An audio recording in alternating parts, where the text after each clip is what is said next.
நிதிநிலை அறிக்கையில் எந்த ஒரு புதிய விஷயங்கள் கூட இல்லை, அறிவிக்கப்பட்ட திட்டங்களில் கூட குறிப்பாக விடியல் பயணத்தை பற்றி ரொம்ப பெருமையாக மாநில அரசு பேசிகிட்டு இருக்கு. ஆனால் இன்று அந்த கட்சியை சார்ந்த சட்டமன்ற உறுப்பினர்களே எங்களுடைய பகுதியில் பெண்களுக்கான இலவச பஸ் பயணத்திற்கு பஸ்கள் வருவதில்லை என்று குறிப்பிடக்கூடிய அளவில்தான் ஒவ்வொரு திட்டங்களுமே இருக்கிறது. அதனால் ஒரு பெயருக்கு ஒரு திட்டத்தை அறிவிப்பது, அதில் முழுமையாக அந்த பலன் அத்தனை தரப்பு மக்களுக்கும் சென்று சேராமல் இருப்பதை பற்றி கண்டுகொள்ளாமல் இருப்பது அப்படிங்கிறதெல்லாம் அது திராவிட மாடல். இரண்டாவது, இன்று நிதியமைச்சர் அவருடைய பதில் உரையின் போது அவர் ஒரு சிறந்த ஒரு தமிழ் இலக்கிய ரசிகர். அதையெல்லாம் நாங்கள் ரசிக்கிறோம், ஐ அட்மயர். நல்லபடியாக புராணங்கள்லிருந்து பக்தி இலக்கியங்கள்லிருந்து ஒரு திராவிட மாடலுடைய அமைச்சர் அந்த அழகான உவமைகளோடு கவித்துவமான அந்த ரசனையோடு அவர் உரையாற்றுவதெல்லாம் நாங்கள் ரசிக்கிறோம். ஆனால் இன்று தமிழகத்திலே அத்தனை துறைகளிலேயும் ஆட்கள் பற்றாக்குறை இருக்கிறது.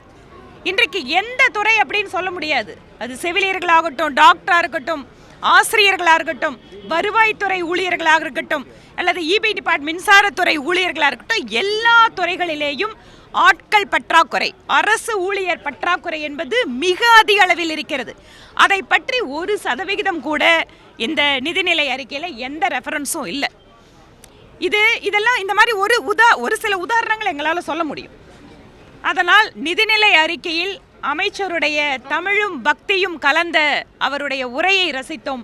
ஆனால் அதை தாண்டி மாநிலத்தினுடைய வளர்ச்சி தொடர்பாக தொலைநோக்கு பார்வையோடு தமிழகத்தை வஞ்சிக்கிறார்கள் அப்படிங்கிற ஒரு ஒற்றை வார்த்தையை வைத்துக்கொண்டு ஒரு அரசியல் பேச்சாக இன்றைய பதிலுரை இருந்தது. அவருடைய முழுமையான பதிலுரையை பார்த்தீங்கன்னு சொன்னால் திரும்ப அவர்களுடைய நிர்வாக திறமையின்மைக்கு மத்திய அரசாங்கத்தினுடைய நிதி உதவி இல்லை என்பதுதான் ஒரே பதிலாக இருக்கிறது. அதுக்கு நான் ஏற்கனவே என்னோட உரையில் கூட குறிப்பிட்டேன். சென்ட்ரலி ஸ்பான்சர்ட் ஸ்கீமோ இல்லை மற்றதோ எதிலேயுமே கான்ஸ்டியூஷனில் நிதி கமிஷனோட அவர்களுடைய அந்த உத்தரவுக்கு ஏற்பத்தான் நமக்கு நிதி பகிர்வு வருகிறது. நிதி கமிஷன் அப்படிங்கிறது ஒரு இண்டிபெண்ட்டாக அரசாங்கம் அந்த பாடி கொடுக்கக்கூடிய அந்த ஷேர் அப்படிங்கிறது எல்லாத்துக்கும் பொருந்தும். அதனால் இவர்கள் செயல்படுத்தாமல் இருப்பதற்கு மத்திய அரசை குறை காட்டியும் அவர்கள் அறிவிக்கின்ற திட்டங்களுக்கு ஏதோ தாங்களே எல்லாத்துக்கும் பொறுப்பேற்று கொண்டு அது தங்களுடைய திறமையால வந்தது மாதிரி காட்டிட்டு இருக்காங்க. தங்கமணி தங்கத்தினருடைய பதில் உரையில உங்களுடைய கூட்டல் கழித்தல் கணக்கு வேறொரு இடத்துல இருந்து சாணக்கிய தந்திரத்தோடு போட்டுக் கொண்டிருக்கிறார்கள், நீங்கள் கவனமாக இருக்க வேண்டும் குறிப்பிட்டு பேசுகிறார். உங்களையும் அப்ப பேசுறப்ப குறிப்பிட்டார். உங்களுடைய திராவிட முன்னேற்ற கழகத்துல கூட்டணி கணக்குகள் அப்படின்னு வருகின்ற பொழுது அவர்களுக்குள்ள இருக்கக்கூடிய பதற்றம் என்பது எதனால வருது?